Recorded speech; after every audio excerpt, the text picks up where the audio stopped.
Welcome to another Sunday morning conversation.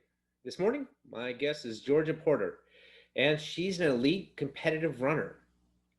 Georgia didn't get into running until she was 24, and she had quite the interesting collegiate career. It's taken her all the way to the Olympic trials this past March. So thanks for joining, everybody, and I hope you enjoy her story. Hi. Hey, how are you? How was the run? Good. Good. I'm so sorry about the time mix-up. I'm usually really good about that, so I apologize. That's not a problem. So, something that you'll have to forgive me a little bit. I suffered a TBI, so sometimes I don't grasp I can't process everything. Can you explain to me, you started running around 24, 25. How did that work with your college eligibility? I couldn't wrap my brain around how that worked.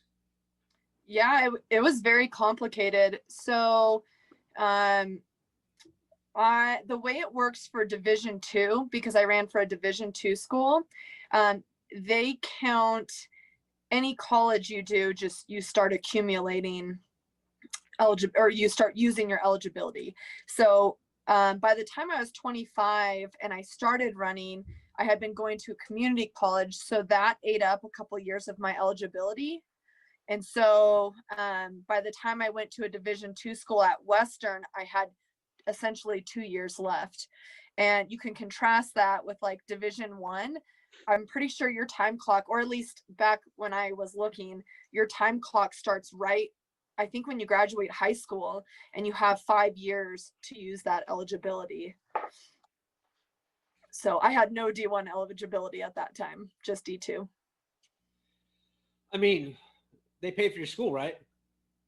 Yeah, I was really fortunate to get a scholarship, and it's a awesome competitive D2 school. If it's free school, then there's really no complaints. I wish I would have swam at a D2 school rather than trying to walk on at a D1 school. So hindsight, right?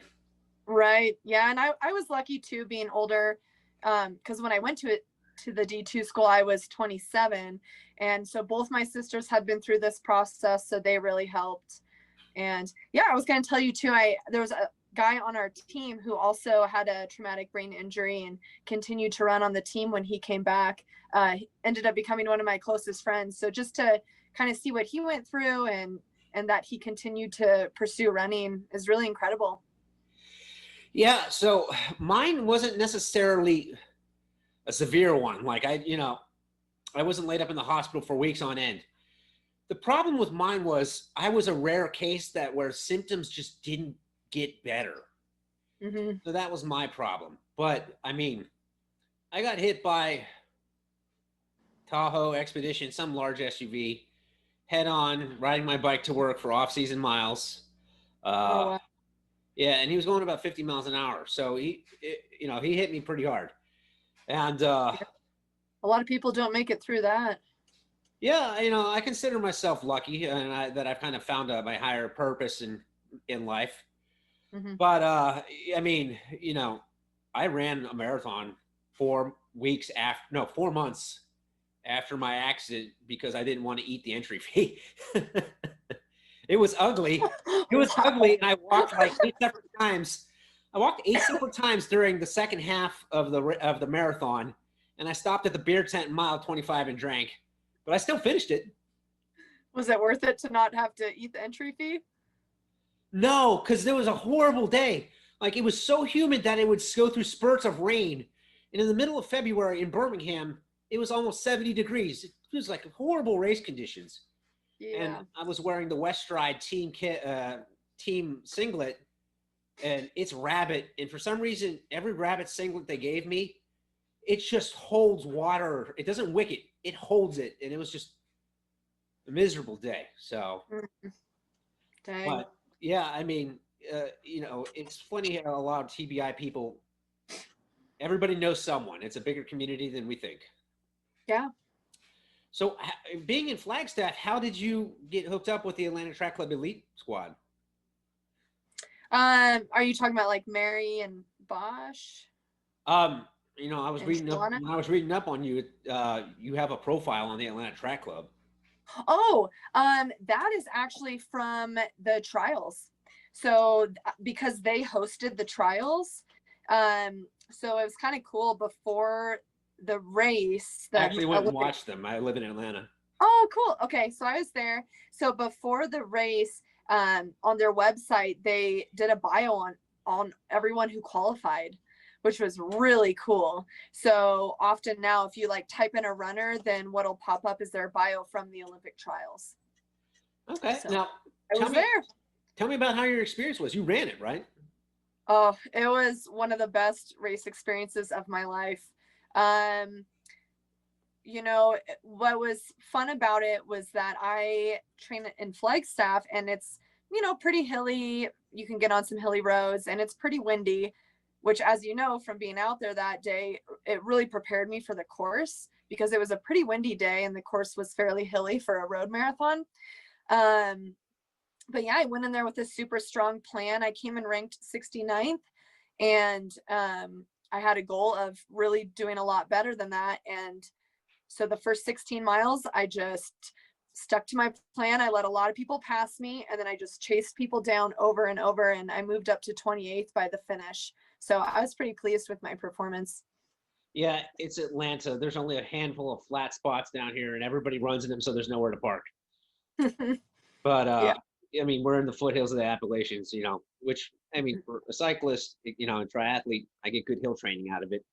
Mm-hmm. Um, what did you enjoy the course? Because it was essentially almost 4 loops. Yeah, I think it was like 3 loops and then a little extra. I loved it for a couple reasons. I like a course that kind of oscillates like that, going up and down. I feel like I'm stronger with hills, and it probably favored runners like me. But then also because it was a closed loop, I think it was like an 8-mile loop. I mean, the spectating was crazy. It was packed out there. And especially now, as we're into 2020 and none of us are getting that kind of race experience, it just shows even more how special that was. But there was not an inch on the course that wasn't packed with people cheering. So that was like super exciting. And then for my family that was there, and my husband, and I had a friend come out, they got to see me a bunch of times, and that doesn't always happen in a marathon. Yeah, that's one of my favorite things about Ironmans and half Ironmans is they usually loop it. And if they loop it 3 times, if you have spectators there, you know, they get to see you more. It's not exactly the most enjoyable for as a, you know, to run the race. However, it's kind of like when you're bringing people, you want them to enjoy the moment too. Exactly. Yeah, and it's a long time to be out there. So if they can see you more than once, it's pretty fun. I mean, you guys got really lucky because it was essentially the weekend before the country shut down from COVID. Oh yeah, I've thought about that so many times, and I'm so glad we got that last one in. Yeah, I mean, at that point, Georgia wasn't essentially a flaming dumpster heap. Uh, we don't have particularly good government leadership, so we don't have really effective health guidelines. But I mean, I was glad to see that we actually got that in, and it was a good race. Mm-hmm. Me too. Um, so I read on one of your bios that you coached the Special Olympics. Was it running or track, or did you do something different? Yeah, it was track. So where I went to college is in Gunnison, Colorado. And for one of my internships for the school, I ended up helping coach the Special Olympics team for that town. And I worked with a couple different athletes doing different things. I did a little swimming with one guy, and we did some walking events with others, but I mainly focused on 2 of the guys who I trained for the 5K, and they went 1 and 2 at the state meet. And one of them in particular, he is incredible. And I think at the time, I want to say he was about 46, and he ran under 19 minutes for the 5K on the track by himself, just a very talented guy. So actually right now I'm back in Gunnison for a few months, and we're just kind of taking a little break, but I got to meet back up with those guys and help coach them a little bit more the last couple months, which has been really great. Yeah, I've done Special Olympics with this this master swim team called the Nautical Milers, which is for severely autistic people. And Mhm. I was essentially a swim angel. So when they do open water swimming, I was their guide. And these Mm. people, they have very little verbal skills. They talk like a 5-year-old. Plus you're swimming, and so it's a real challenge to kind of guide them and keep them going. But it's a lot of fun. I mean, I enjoy it. That's why, I was actually really disappointed this year when COVID hit because it was supposed to be in April. And I'm like, but I Mm. really wanted to do this. Mm-hmm. Yeah. And we'll have it soon again. But yeah, it's really incredible. And what I found the most inspiring is, I was giving these guys hard workouts. And for example, one day we were out doing 400-meter repeats on the track, and, um, they would finish one. We jogged for a little bit. I'm like, okay, we're going to do another one. And they would always say, okay, thank you, and go again. And I was like, oh my gosh, I wish I could bring that much just excitement and enthusiasm to my workouts. So it really inspired me that they were so positive, even in the middle of really tough workouts. It was really cool to be a part of. Yeah. So I saw you quit your career as a paramedic to be a competitive runner. How hard of a decision was that? It felt like the right time. I was in EMS for, I think, almost 13 years. I got into it. I became an EMT when I was 18, and then a paramedic when I was, I think, 20 or 21. So, you know, I felt like I had been in the career for a while, and I absolutely loved it. It was such a fun job, super fast paced, exciting, always changing, but you're working 12-hour shifts, sometimes longer if you get held over. And, um, when I started training, of course, I was still doing that job. And it just as my miles and the volume of training increased, it just became harder and harder, to work these back-to-back 12-hour shifts and get my running in. There was times when I would put on my running clothes under my uniform, and then we'd go park somewhere, to wait for a call to happen. And I would take my radio and I would change into my running clothes and I would run around the block, you know. And my record one time is I got 10 miles in around a single city block, while it was just a really slow day. So I got an entire 10-mile run in. But as time progressed, I realized if I wanted to take running seriously, then I couldn't continue to do the EMS thing. The other side of it too, the job can be stressful, and I worked nights for a while, and so your sleep schedule is pretty thrown off. And from training, I mean, sleep is really essential. So for those reasons, I ended up moving on. But for me, one thing that I felt like was another motivating factor is that as a medic, you go on these emergencies, but oftentimes you're addressing a problem for somebody that's been going on for a long time. And you're just kind of like putting a band-aid on a much bigger problem. And so I wanted to get into a career where I was, helping people that were trying to address those problems earlier on. So that's why I switched to personal training. People that are trying to, lose weight or get in shape or get off, their high blood pressure medication, that kind of thing. They're trying to be proactive about it. So that's why I made the switch to that career. Yeah, I learned, I ran an EMT study when I was working in a survey research lab as an undergrad. And that's where I learned that you exhibit the same symptoms as someone who's legally drunk after being awake for 24 hours. It's like, oh, okay. Yeah. Do you think you'll ever go back? No. I don't think so. I think, as much as I enjoyed it, and I would never change the fact that I did that career path for a while.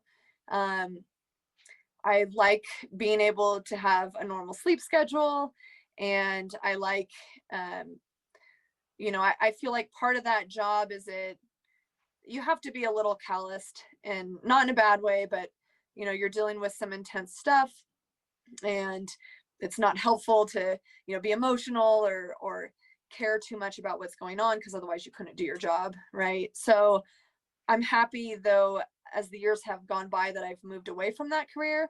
I've got to kind of let that side of me go, which I think is healthy. And so I don't really have a desire to go back to that. So you seem like you're really close with both of your sisters. How important have they been to your competitive running career? Oh my gosh. That's my favorite question I've ever been asked. Is it the only Um, time you've ever been asked that, or do you like hearing that particular one? um, I don't think I've heard it phrased that way. Certainly people will ask about my sisters, but to have the intuition to ask like how important are they to my running, I don't think I've been asked that way. See, that's the thing. Uh, Working at a survey research lab, you learn how to phrase questions to elicit a response from people. yeah, yeah, I love it. Um, they're everything. So my sisters are younger than me, and most people don't know that, just because I think I got into the running game so much later. But I got to tell you, from the second I started running, first off, one of my sisters, Sarah, coached me, but they both encouraged me back when I was, you know, not breaking 19 in the 5K when I first started running. And both of them like truly believed that I could do something great with it way before I ever thought that that was a possibility. So just to have that was really amazing. And then the other thing too is, my sisters and my mom also runs too. And so it was kind of like their little world when I was growing up and then, into my 20s.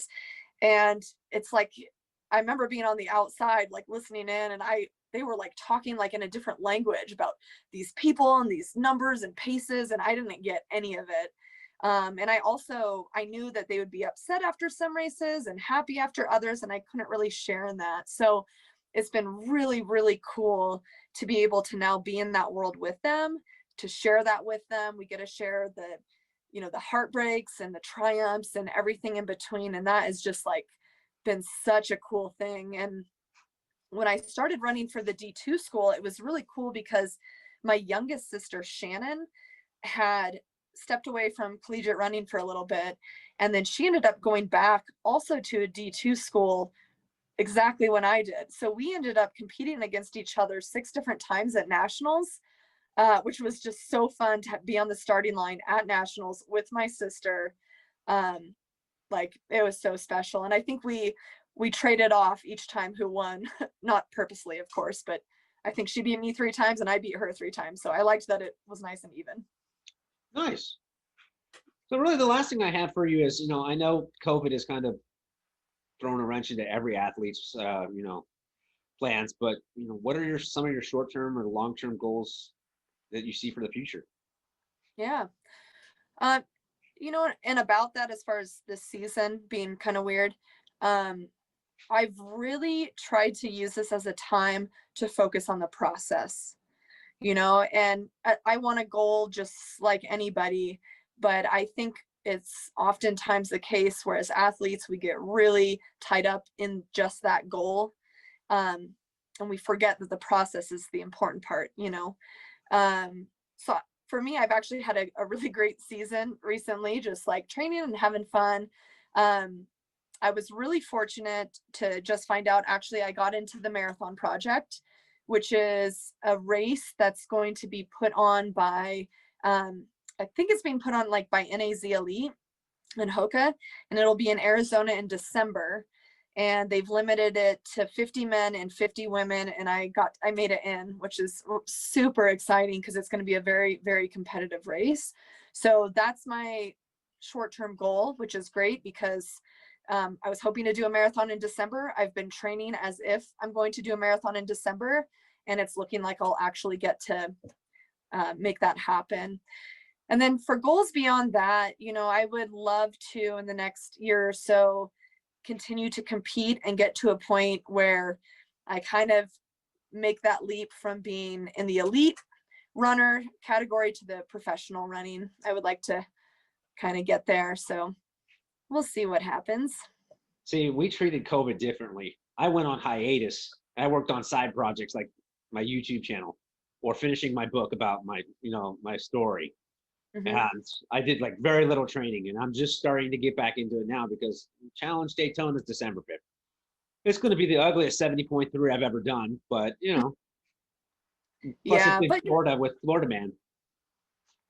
well, and that thing too is I don't think it's like everybody should have been training right now. Like I think sometimes it's healthy to step away, and that rest actually can be very important. So, I respect people across the board who felt like they wanted to continue training, and then I have plenty of friends who are like, you know what, this is time for a break, and to work on other projects like you're talking about. It was like my brain knew that we're going to be out of this for a while. Let's work on other stuff. And it's because I would look at the Strava data, and I got slower, and the workload petered off to where I was barely doing anything. And it was like my body said, we're just going to shut down for a while. And I haven't had a whole lot of continuity because 2018 was essentially a lost season for me because of working through all my PTI or TBI and PTSD issues. Mm-hmm. So it was like, we're going to try to get some other stuff, up and running. And it just turned out to be that people like to hear my message. Good.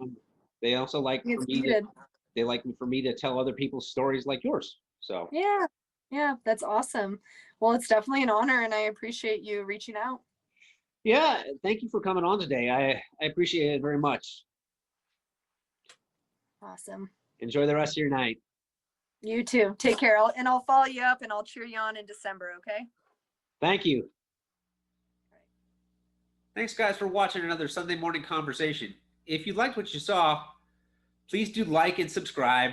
And if you want to see more of them, click the little bell notification, and it'll tell you whenever I post another one. Thanks again, guys.